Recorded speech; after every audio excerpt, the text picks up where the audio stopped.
will help determine if advanced flexible trailing edge wing flaps such as these can improve aircraft aerodynamic efficiency and reduce airport area noise generated during takeoffs and landings.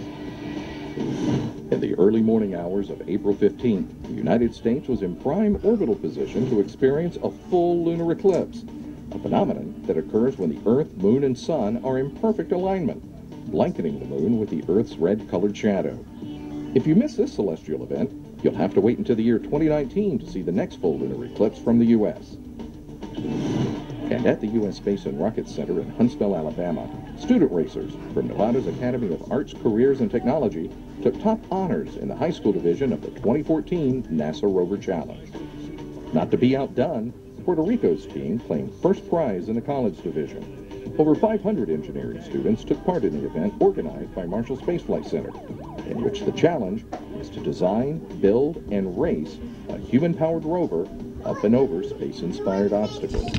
The experience is designed to provide young engineers new problem-solving skills needed for future NASA missions to the Moon, near-Earth asteroids, and eventually Mars. And that's what's up this week at NASA. For more on these and other stories, follow us on social media and visit nasa.gov/Twan. So yeah. The next threesome headed for the International Space Station includes two men who never dreamed they would fly in space, and one for whom being a cosmonaut is a family tradition. Dr. Steve Swanson was born in Syracuse, New York, and moved with his family a number of times before ending up in Steamboat Springs, Colorado, as he entered his teens. It's a beautiful place. I love the mountains. I love the area. And when I grew up there, it was definitely like a half agricultural ranching community and half resort. And it was a great combination.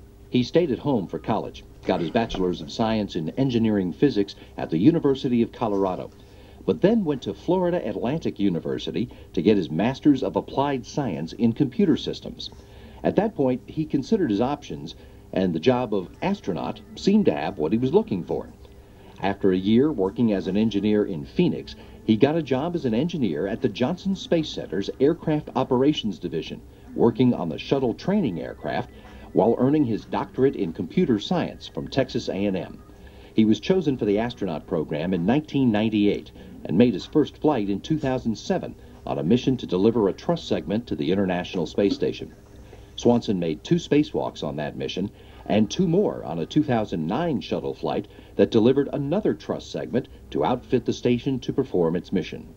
We're going off now. We're trying to get science better. We're also trying to find maybe a place that we could go to maybe, get resources off the moon. We could go explore Mars. All these kind of ideas are things I think as human nature we just have to do. Alexander Skvortsov was born in Shelkovo, near Moscow, because his father's job as a cosmonaut brought the family to Star City, a town with no maternity ward. But soon after his birth, Skvortsov's father left the Cosmonaut Corps, and the military took the family to Morshansk.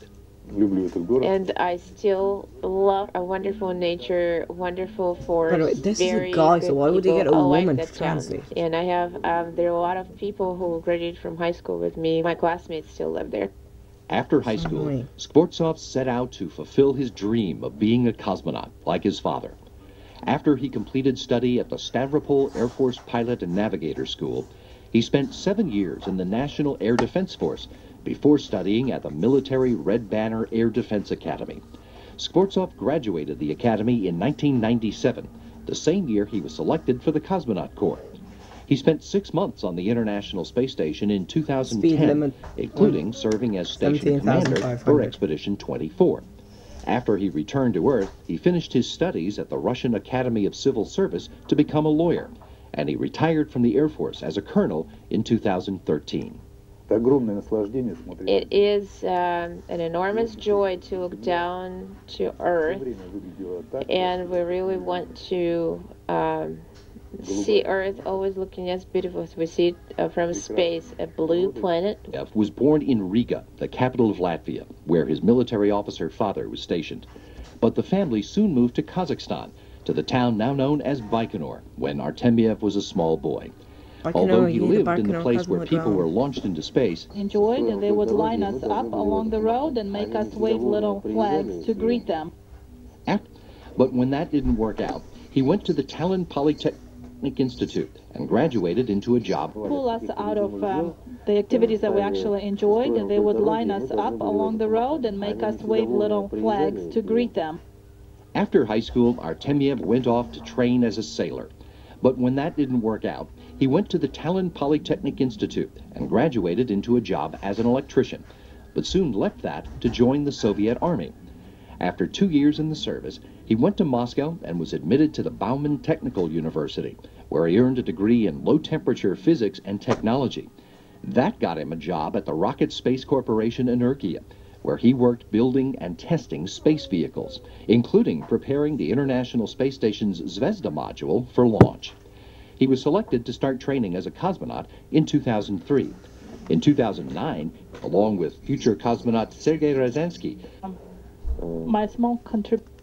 So annoying. So annoying. This. Sorry about that. Will bring something good back.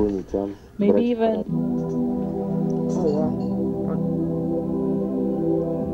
The completion of the International Space Station heralded So I'm gonna a shift in for I'm stopping National the Space video. Station.